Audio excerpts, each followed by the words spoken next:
This is my more than weird drawing of listening versus speaking. Okay, so this entire video is focused on understanding the difference between the two approaches in any communication. किसी के भी साथ आप communicate करो, उसमें listening और speaking, अगर आपका अप्रोच लिसनिंग अप्रोच है तो उससे क्या होता है कॉन्वर्जेशन में, और अगर स्पीकिंग अप्रोच है तो उससे क्या होता है कॉन्वर्जेशन में. इस वीडियो के बाद आप अपनी लाइफ में जितने भी कम्युनिकेशन करते हो ना, उस सब में एक चेंज ला पाओगे. आई एम श्योर जब आपने सेल्स की पूरी एफर्टलेस सेल्स फॉर्मूला की पूरी ऑनलाइन ट्रेनिंग की तो उसमें आपने आइडेंटिफाई किया कि लिसनिंग कैसे किया जाता है, किस तरह से हेल्प होता है, etcetera etcetera. Here what you are going to get is a very detailed understanding कि बाहर की दूसरे सारे कॉन्वर्जेशंस में मॉम डैड के साथ, हस्बैंड वाइफ के साथ, सिबलिंग्स के साथ, गर्लफ्रेंड बॉयफ्रेंड के साथ कौन सा अप्रोच बेटर है और कौन सा अप्रोच लेना चाहिए और किस तरह से कौन सा अप्रोच लिया जाता है. Okay, so let's move forward. पहले स्पीकिंग की बात करते हैं. ठीक है, स्पीकिंग अप्रोच इज एक्सप्रेशन. यानी क्या, आप बोल रहे हो, यू आर नॉट बॉदर्ड सामने वाला सुन रहा है नहीं सुन रहा है, उसको समझ रहा है नहीं समझ रहा है, आपकी बोली हुई बात से उसको हर्ट हो रहा है कि नहीं हो रहा है. So this makes you not so bothered. कि this kind of communication is a very reactive communication. यानी क्या, किसी ने आपको कुछ बोल दिया ना तो तुरंत मुंह खोल के गाली देने के लिए रेडी.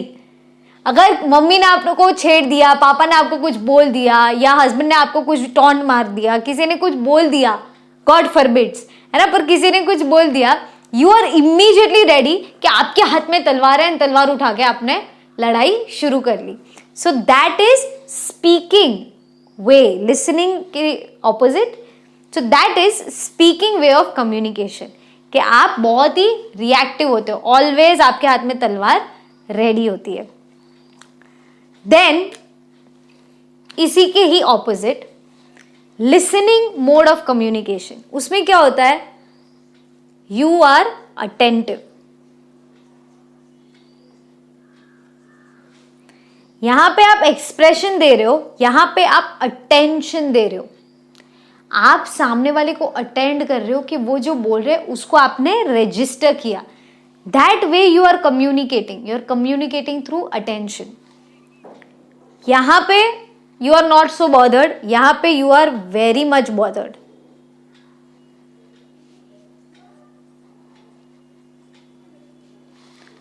क्योंकि यहां पे तो आपको पता ही नहीं चल रहा कि सामने वाले को हर्ट हो रहा है, दुख हो रहा है, अच्छा लग रहा है, बुरा लग रहा है आपकी बात सुन के. बट यहां पे हर पल हर मोमेंट क्या हो रहा है, it's absolutely right in front of you.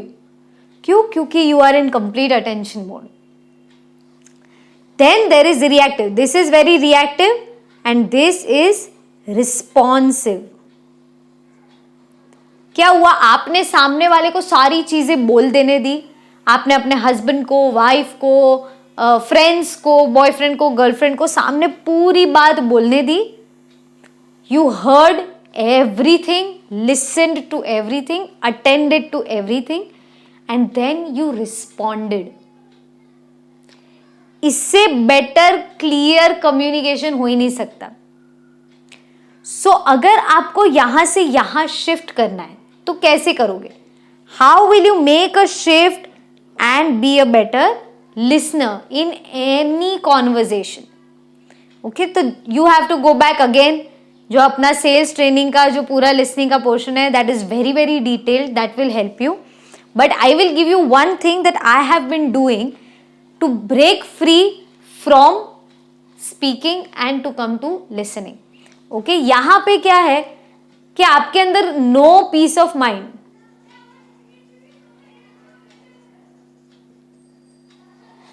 और यहां पे तो आप ज़ेन मोड में हो, मीनिंग पीस ऑफ माइंड. यहां पे पीस ऑफ माइंड है, इसके लिए आप सुन पाते हो. यहां पे पीस ऑफ माइंड बिल्कुल नहीं है, इसके लिए सुन नहीं पाते, इसीलिए बोलने को चाहिए। इतना दिमाग में चल रहा है कि बाहर कहाँ पे आउटपुट डाले, इतना कचरा अंदर भरा हुआ है कि बाहर कहाँ बोले। How to make that happen?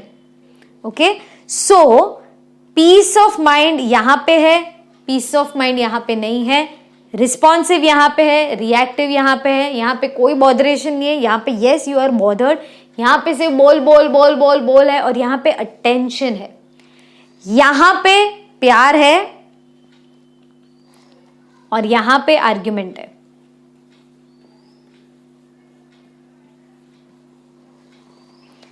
तो ये दो चीजें हैं, आपको सिलेक्ट करना है कि आपको इस तरह से कम्युनिकेशन करना है और अपने रिलेशनशिप संभालना है, या इस फॉर्मेट में आना है और रिलेशनशिप इस तरह से संभालना है।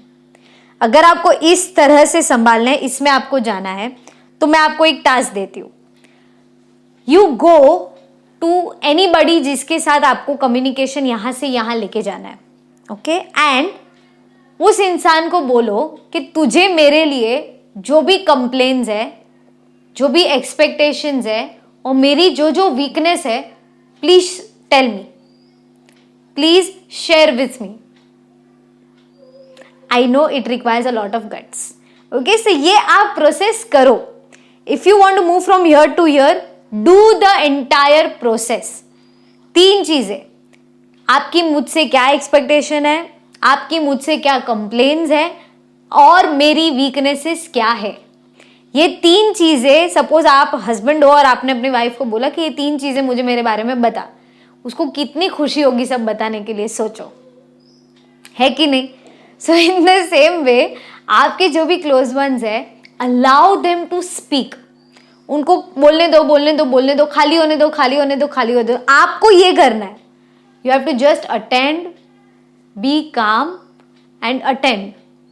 सुनना है, सुनते रहो, no interruption, no feeling bad, no getting hampered, no getting irritated, कुछ भी आपको नहीं होना है। बस ज़ेन मोड में एज इट इज, और आपको सिर्फ उसको सुनना है। बोलने दो, सारी उल्टी निकल जाने दो, करने दो, don't interrupt, let it flow, let it flow, let it flow. After that person, आपकी बीवी ने अभी सपोज उन्होंने पूरा कचरा खाली कर दिया, सब कुछ बोल दिया, आफ्टर दैट उसमें से जो भी 3 चीजें आपको लगे कि ये चीज उसने सही बोली है and I want to work on it, उसके लिए आप उनको रिस्पॉन्ड करो कि ये जो मैं लेट आता हूँ, जो मैं टाइम पे खाना नहीं खाता हूँ, तुझ पे कम ध्यान देता हूँ, या तुझे बाहर घूमने नहीं लेके जाता, ये 3 चीज पे मैं वर्क करना चाहूँगा। तो आई प्रॉमिस यू कि ये 3 चीजों पे I will work, and then work on it. I will work on these 3 things, okay, and I love you very much. Thank you so much कि तूने मुझे इतना शेयर किया, तो मुझे पता चला कि तेरे दिमाग में एग्जैक्टली क्या है। Thank you. करके देखो।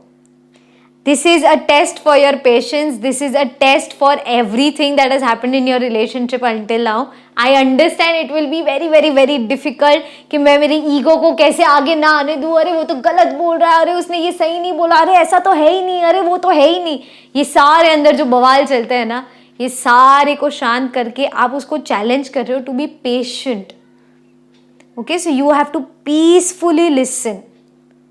उनको बोलने दो बोलने दो बोलने दो बोलने दो। अगर ये चीज आपने एज इट इज पीसफुली कर ली, तो you will automatically shift from ear to ear. उसके बाद there will be no going back here.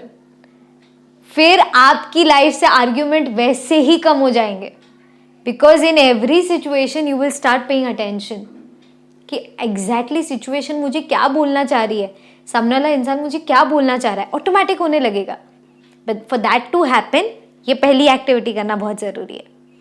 So all the best to all of you. Do share in the comments कि आपका experience कैसा रहा, कितना आप इसको फॉलो कर पाए, कितना अटेंटिव रह पाए, and how it has helped you to develop your listening and move from speaking to listening. Okay, all the very best to all of you.